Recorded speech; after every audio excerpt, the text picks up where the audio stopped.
Хүнийг амьтнаас ялгадаг зүйл юу вэ гэж асуувал ихэнх хүмүүс оюун ухаан гэж хариулах баг. Тэгвэл оюун ухаан гэгч зүйл ер нь яг юу юм бол? Бид яг юуг оюун ухаан гэж нэрлэдэг байгаа юм бол? Ганцхан хүн оюун ухаантай гэж үү? Тэгэхээр амьтдад өөрсдийн гэсэн оюун ухаан байдаггүй гэсэн үг үү? Тэгвэл оюун ухаан гэж яг юуг хэлээд байгаа юм бол гэдгийг хамтдаа нэг харцгаая. Хамгийн энгийнээр бол асуудал шийдвэрлэж чадах чадварыг оюун ухаан гэж нэрлэдэг. Ямар нэгэн асуудлыг шийдвэрлэж чадаж байгаа бүх зүйлд оюун ухаан бий гэсэн үг. Тиймээс амьтан гэлтгүй компьютер, тооны машин хүртэл оюун ухаан бий. Тиймээс бид үүнийг хиймэл оюун ухаан гэж нэрлэдэг юм. Хиймэл оюун ухаан гэхээр л дэлхийг эзлэх хүчтэй бүх зүйлийг мэддэг ухаалаг роботуудыг хэлдэггүй.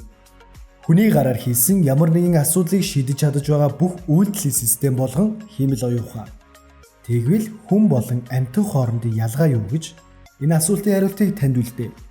Комент хэсэгт өөрийн сэтгэлдээ бидэнтэй хуваалцаарай. За ингээд үндсэн гол яриа руу орцгоё. Та өмнө нь ийм нэгэн яриаг сонсож байсан уу? Энэ залуу 10 жилд байхдаа их толгой сайтай хөхт байсан юмсан. Харин одоо ч тий. Орчин үед энэ хүнийг IQ өндөртэй харин EQ 0 заалжсан хүн гэж тодорхойлно. Тэгвэл IQ болон EQ гэж юу вэ?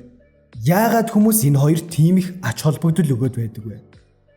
Үнэн дээр ингэж их ач холбогдол өгөх нь зөв үү эсвэл буруу юу гэдэг талаар ярилцгаая. IQ өндөртэй хүмүүс нь бахархаж, харин багатай хүмүүс нь нууж явдаг эмзэг сэдв болтлоо хүмүүсийн сэтгэл санаанд саяхны хүртэл нөлөөлж өгсөн байсан. Үнэн дээр таны IQ өндөр байлаа гэд та гоц ухаантан, ирээдүйд саятан, компани том захирал улсыг удирдах ерөнхийлөгч болно гэсэн үг огтхонч биш. Харин эсвэргээрээ таны IQ бага байлаа гэд айд сандраад байх зүйл биш. IQ-гийн төвшин таны ирээдүйг тодорхойлохгүй. Энэ бол зүгээр л нэг тест шалгалт юм. IQ-гийн тест ихэвчлэн тоо бодох, ямар нэг юмыг цээжлэх, тооцоолох чадварт гол ач холбогдол өгсөн байдаг. Өөрөөр хэлбэл яг компьютерт байдаг чадвар гэсэн үг юм. Тиймээс суперкомпьютерүүд шатрын аваргуудыг хожиж, олон оронтой тоонуудыг биднээс хурдан боддог юм. Энэ бол тэдний хийдэг ажил нь. Өгөгдлүүдийг оруул, боловсруул, хадгал. Харин энэ үйлдэл бидэнд ихэвчлэн сургуульд хэрэг болдог. Ямар нэгэн зүйлийг унш, цээжил, тэгээд тэрийгэ шалгалтын дээрээ яг адилханаар хуулаад бич. Чи гарцаагүй 100 авах болно. Мөн чамайг IQ өндөртэй хүүхэд гэж тодорхойлох болно. IQ нь тархины маш бага хэсгийг тодорхойлж чадах үз тестийн шалгалт юм. Нэгэнт IQ-гийн талаар ярьсан юм чинь түүхийг нэг сөхөөд үзцгээе. 19-р зууны сүүл үед Францис Галтен гэх эрдэмтэн оюуны чадамж жигшийн ойлголт гаргаж ирсэн байд. Дараагаар нь хүний оюун ухааныг хэмжих, үгээр нь ангилах гэсэн санаанууд араараасаа гарч ирэв. Дараагаар нь 1905 онд Альфред Бинет, Теодор Симон гэх Францын сэтгэл судлаач нар нэгэн тестийг зохиожээ. Энэ бол хамгийн анхны IQ тест байсан юм. Тестийн зорилго сургуулийн насны хүүхдүүдийн хоцрогдлыг олж тогтоох байлаа. Мөн хүүхдүүдийн ой тогтоолт, сэтгэн бодох чадвар, орон зай мэдрэмж зэргийг тодорхойлох байв. Энэхүү тест нь тус бүрийн насны ангиллуудтай. Хүүхэд болгон өөрийнхөө насны ангиллын тестийг бүглэнэ. Авсан оноо дунджаас их байвал тэр хүүхдийг өндөр гүйцэтгэлтэй хүүхд хэмээн тодорхойлж байв. Тестийн эцсийн хариу авсан оног тухайн хүүхдийн насанд нь хуваагаад 100-аар үржүүлэхэд гарч ирнэ. Энэ хариуг оюуны чадварын төвшин буюу IQ хэмээн нэрлэдэг байв. Төд өдөлгүй ганцхан боловсролын салбарт ч биш, илүү өргөн хүрээнд энэхүү тестийг ашиглах болов. Хамгийн анх дэлхийн 1-р дайны үед Америкт ашиглагдаж эхлэв. Тухайн үед маш олон тооны цэрэг татлага явагдаж байлаа. Тэр үед цэргүүдийг төхөөрөмжтой ангид нь хуваарлах хамгийн хэцүү ажлуудын нэг байв. Тиймээс цэргүүдийн анги мэргэжлийг тодорхойлох зорилгоор IQ тестүүдийг ашигладаг байв. 2 сая гаруй цэрэг IQ тест өгсөн байдаг. Тестэнд өндөр оноо авсан цэргүүд илүү нарийн ажиллагаатай албан тушаалд томилогдно. Харин муу үнэлгээ авсан цэргүүд ардлын ажлуудад хуваарлагддаг байв. Боловсролын салбарын дутагдлыг арилгах зорилготой байсан тест хүмүүсийг ялгаж ангилах зорилгоор ашиглагдаж эхлэв. Цэргүүдэд хийсэн судалгааны дараа бүх Америкчуудыг хамарсан судалгаа явагдаж эхлэв. Судалгааны зорилго нь хүмүүсийг оюуны чадвараар нь ангилах байсан юм. Мөн томоохон албан газар руу шинээр ажилчин шалгаруулж авахдаа IQ тестийг өргөнөөр ашиглаж байв. Эдгээрээс хамгийн утгагүй зүйл нь хүний оюун ухааныг тогтмол гэсэн үзэл санаа байв. Мэдээж хүний оюун ухаан тогтмол гэдэг нь худал зүйл. 1983 онд Frames of Mind буюу сэтгэлгээний хүрээ гэх ном гарч хүмүүсийн үзэл санаа оронгоороо өөрчлөгдөж эхлэв. Энэхүү номын зохиолч болох Ховард Гарднер Ганцхан арга барилаар хүний оюуны чадамжийг хэмжих нь өрөөсгөл ойлголт юм гэж үзэж байлаа. Тиймээс нэг биш нэлээд хэдэн арга барилаар тодорхойлох хэрэгтэй. Тэрээр номонд multiple intelligence буюу олон оюун ухаан гэх шинэ ойлголтыг гаргаж ирсэн юм. Дараа нь 1993 онд multiple intelligence гэх нэртэй номоо хэвлэлтэнд гаргаснаар бүх зүйл өөрчлөгдөж эхлэв. Тэрээр хүний оюун ухааныг 9 болгон ангилсан байдаг. Одоогоор хамгийн зөв нь тархины чадамжийг нэг биш нэлээд эдийн хэсэгт хуваах юм. Түүний энэхүү санаа олон хүний бодлыг өөрчлөгдөхөд томоохон түлхэж болж өгсөн юм. 1990 онд Майер болон Саловей нарын бичсэн нэгэн нийтлэлд хамгийн анх удаа EQ гэх нэр томьёо гарч ирэв. Дараа нь 1995 онд Goleman бичсэн Emotional Intelligence гэх ном хэвлэлтэнд гарав. Эндээс EQ гэх ойлголт гарч ирснээр хүний тархийг судлах, харах өнцөг эрс өөрчлөгдсөн гэхэд болно. EQ нь Emotional Quotient гэх үгийн товчлол. Ганц EQ ч биш, EI, EL, EIQ гэж тэмдэглэдэг. Хамгийн түгээмэл нь EQ гэх тэмдэглэгээ. Тэгвэл энэ тэмдэглэгээ юуны илэрхийлэл вэ? Таны EQ бага байна гэвэл бид юуг анхаарах хэрэгтэй вэ? Emotional intelligence-ийг монголоор шууд орчуулвал сэтгэл хөдлөлийн ухаан, харин утгалчил бол харилцааны ухаан буюу чадвар гэж болох юм. Өөрийнхөө сэтгэл хөдлөлийг танин мэдэх, өөрийн болон бусдын сэтгэл хөдлөлийг ойлгох болон чиглүүлэх гэх зэрэг зүйлс EQ-г бүрдүүлдэг. Одоо эдгээр зүйлсийг нэг нэгээр нь дэлгэрэнгүй ярилцгаая. Нэгдүгээр сэтгэл хөдлөлийг таних мэдэх. Сэтгэл хөдлөлийг ойлгохоос өмнө зөв таних мэдэх шаардлагатай. Их тохиолдолд үгээр биш үйлдэлээр илэрхийлэгдэж болдог. Өөрөөр хэлбэл хажуудах хүнээ ярихаас өмнө үйл хөдлөлөөр нь ойлгож чаддаг бол энэ онцлог танд байдаг гэсэн үг. Хоёрт сэтгэл хөдлөлөөрөө бодлоо удирдах. Өөрөөр хэлбэл бодох эсвэл мэдхийг хүссэн зүйлстэй таны сэтгэл хөдлөлтөө шууд хамааралтай. Таны мэдхийг эсвэл ойлгохыг хүссэн зүйлст таны мэдрэмж илүү хүчтэй илэрдэг. Эдгээр мэдрэмжүүд сэтгэл хөдлөлөөс тань урган гардаг. Тиймээс мэдрэмжээ дагах нь хий хоосон зүйл дагахаас хав илүү юм. Гуравт сэтгэл хөдлөлөө ойлгох.